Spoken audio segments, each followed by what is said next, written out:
Hello mga kamatkada! Welcome again to my YouTube channel. Ang topic natin ngayon ay tungkol sa interior angles ng polygon. Pero bago yan, meron tayong dalawang objective ngayong araw. Ang unang objective ay to determine the sum of the interior angles of a polygon.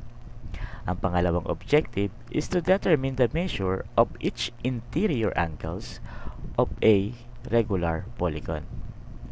Okay? So let's focus first to our first objective. Determine the sum of the interior angles of a polygon. Ang gagawin natin is i-emphasize natin yung mga important words in this objective para mas maintindihan natin at ma-acquire natin kung ano ba yung dapat natin matutunan ngayong araw. The first word is yung tinatawag nating sum. Ano ba yung sum? Pag sinabing sum, ito po ay yung pag-plus o yung pag-add ng mga bagay o ng mga numbers. So, ibig sabihin, kung mayroong dalawang numbers, kailangan lang po natin i-add or i-plus yung dalawang numbers. Sumunod ng mga salita na kailangan po natin tandaan sa objective na to is yung tinatawag na interior angles. Ano po ba yung interior angles? Ito po yung angles na nasa loob or yung tinatawag nating inside angles. Sa loob po ito ng polygon makikita. Bigay po tayo ng example. Na halimbawa, nagguhit po ako ng unang linya at nagguhit po rin po ako ng pangalawang linya at nagguhit po ulit ako ng pangatlong linya. Ang tawag po dito ay triangle. Ang triangle ay binubuo ng tatlong sides. Kung tatlo po ang sides niya, ibig sabihin, tatlo rin po ang angles. Ang tanong, paano po ba nabubuo ang angles? Ang angles po ay nabubuo sa pamamagitan ng dalawang line segment o dalawang straight na linya. At dapat nag-share sila ng common points. Halimbawa po, tanggalin po natin yung isang linya sa triangle kasi sa pag-form po o sa paggawa ng angle ay kailangan lang po natin ng dalawang linya. Tanggalin po natin yung isa. Okay, ito po yung unang linya at ito po yung pangalawang linya. Saang point po sila nagtugma or nagmeet? Very good. Diyan po sa may kulay pulang bilog na yan. Diyan po yung point of sharing. Ibig sabihin, nag-share po yung points nila diyan sa pulang point na po na yan. Ngayon, ano po ba ang nabuo nilang angle? O may nabuo po palang angle sa kanila? Tandaan, ang angle ay nagsimula sa unang linya papunta dun sa pangalawang linya. That would be our angle number 1. For example po, mula dito sa unang linya, magta-travel po yung linya na yan papunta dun sa pangalawang linya. From here, going there. Okay? So that would be the angle form. Angle 1. Okay? So ngayon, let's try to look the three angles in this triangle. This is the first angle. This one is our second angle. And the upper part, that would be our third angles.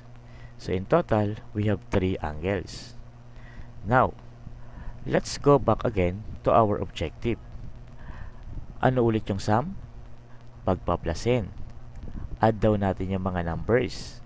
Add daw natin lahat ng interior angles ng polygon. Ngayon, meron tayong formula para dyan, which is the sum of interior angles is equal to n minus 2 times 180 degrees, where n is the number of sides of the polygon. Ibig sabihin po, yung n po dito ay papalitan lang po natin depende sa dami ng sides ng polygon. Bigay po tayo ng example para mas mabilis po natin siyang maintindihan. Sa triangle, meron po tayong 3 sides at 3 angles. Tandaan, yung n po kanina sa formula, ayun po yung dami ng sides. So, ibig sabihin, ang n po natin dito ay 3. Very good po kayo dyan. Now, again, ano ulit po formula sa pagkuha ng sum of interior angles of a polygon? Very good. Which is n minus 2 times 180 degrees. Yung n po ulit ay tumutungkol saan po? Sa bilang ng sides. So, ang n po natin ay 3. So, yung n po natin dito ay papalitan lang po natin siya ng 3. And then after that, isolve lang po natin siya, which is 3 minus 2. The answer is 1. Times 180, the answer is 180 degrees. Ibig sabihin po, pag pinag-add po natin or pinag-plus po natin yung tatlong angles na yan sa triangles, dapat po ang lalabas lang po dapat ay 180 degrees. Try po natin kung natutunan nyo po. Now, let's say the angle 1 measures 50 degrees. The angle 2 measures 70 degrees. What would be the measure of angle 3? Nice! The answer is 60 degrees. Why? Kasi pag pinag-add po natin lahat yung mga numbers dapat na nasa loob or yung angle na nasa loob, ang lalabas lang daw po dapat is 180 degrees. Kasi yun po yung na-compute po natin. Okay, try po natin sa ibang polygon. Sa quadrilateral. Ilang pong sides meron sa quadrilateral? Very good po kayo dyan. 4 sides. Ilang pong angles meron sa quadrilaterals? Very good po. That is 4 angles. Again, pag pinag-add po natin yung 4 angles, ano po dapat yung lalabas?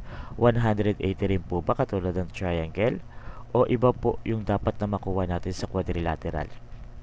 Check po natin using the formula. So this one is angle 1, angle 2, angle 3, and angle 4. Let's check. The formula is n minus 2 times 180. That would be the formula to determine the sum of the interior angles of a polygon. N is 4 simply because we have 4 angles or 4 sides. Again, the n here, palitan lang po natin siya ng 4. The reason is 4 po kasi yung sides. And then, 4 minus 2 is 2 times 180. And 2 times 180, the answer is 360. Ibig sabihin po, kapag pinag-add po natin yung apat na angles dito, ang lalabas po dapat ay 360. Check po natin kung alam po natin. Let's say angle 1 is 70 degrees. Angle 2 is 110 degrees. Angle 3 is 110 degrees. Ano po kaya yung measure ng angle 4? Very good. The answer is 70 degrees. Bakit po?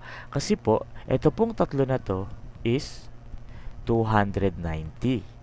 So, ang kulang na lang po natin is 70 degrees. Okay po? Okay, now, try po natin itong sagutan kung kaya po natin. What do you think is the sum of interior angles of pentagon? Please stop the video and try to answer this question. Okay, let's start to answer this. Let's check your answer if you are correct. Again, what is the formula to determine the sum of interior angles of pentagon? N minus 2 times 180. What is the value of n? 5, because we have 5 sides. And then n here, change it as 5 because we have 5 sides. So 5 minus 2 times 180. And 5 minus 2 is equal to 3 times 180. And 3 times 180 is, very good, that is 540 degrees. So ibig sabihin, kapag pinag-add po natin yung 5 angles sa pentagon, dapat ang lalabas ay 540 degrees. Very good po tayo doon. Now, we are done with our objective number 1. Alam na po natin kung paano makukuha yung sum of interior angles of a polygon. Ano po yung formula? N minus 2 times 180 degrees. Very good. Let's try naman mag-focus sa second objective. Determine the measure of each interior angles or interior angle of a regular polygon. When we talk about each interior angle, isa lang po ang kukunin natin. Bakit po? Kasi nga po, kapag regular polygon ang pinag-uusapan po natin, ito po dapat ay equilateral at equiangular. Pag sinabi po nating equiangular all angles are congruent or same. So, ibig sabihin, pag nakuha mo na po yung isang interior angle, lahat po ay pare-parehas na po sila. Gets po kung paano po ibig sabihin po nito? Let's proceed. Let's say we have a triangle with angles 1, angle 2, and angle 3. We have the formula there, n minus 2 times 180 all over n. So, kung mapapansin nyo po, yung nasa taas, ayan po yung formula kanina para makuha natin yung sum of the interior angle of a polygon. Dinivide lang po natin siya ulit kay n. Kasi, ito po ay dapat pare-parehas po sila ng angle. Again, ano po ibig sabihin ng n? Number of sides. Now, regular triangle po ito, assume po natin, ibig sabihin ng regular triangle, lahat po ng angles ay pare-parehas. Let's try to measure each interior angle of regular polygon using the formula. Now, let's say we have a triangle here, and we need to measure up each interior angle of regular triangle using the formula n minus 2 times 180 all over n, and n becomes 3 because we have 3 sides. So, it will become like this. So, ang n po natin dito, pinalitan lang po natin siya ng 3. Why? Because the number of sides is 3. So, same lang po ng pag-compute. 3 minus 2, 1 times 180 divided by 3 all over 3. So 1 times 180 is 180 over 3.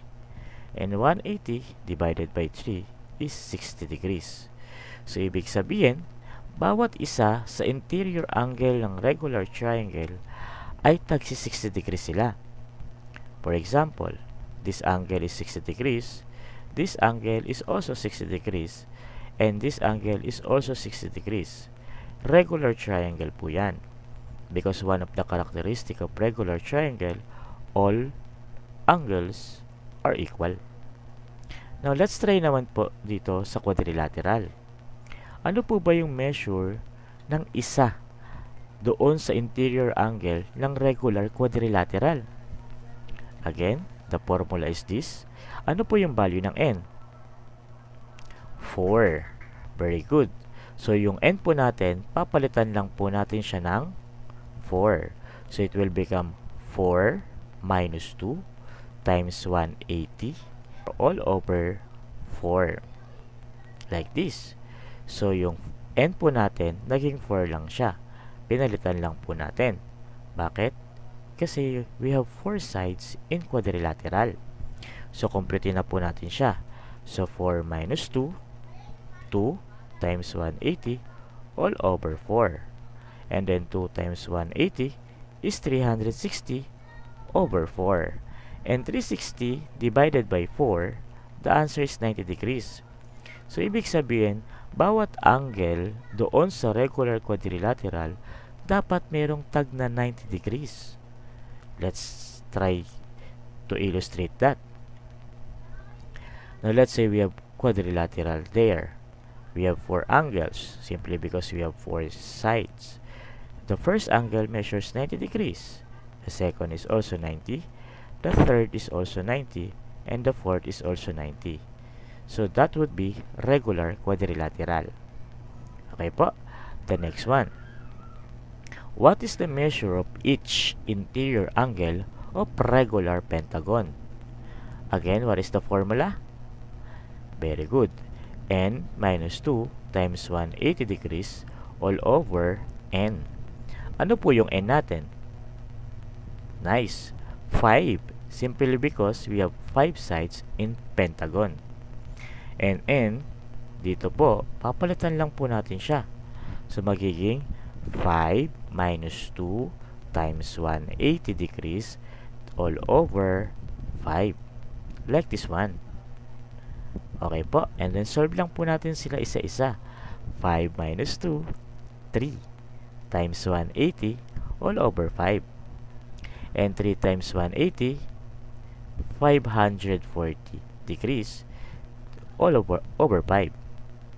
And 540 degrees divided by 5, the answer is 108 degrees.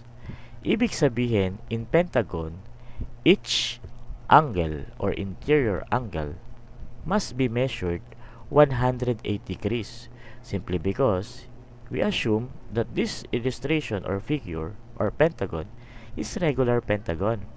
Like this one, 108 degrees, 108 degrees, 108 degrees, 108 degrees, and also 108 degrees.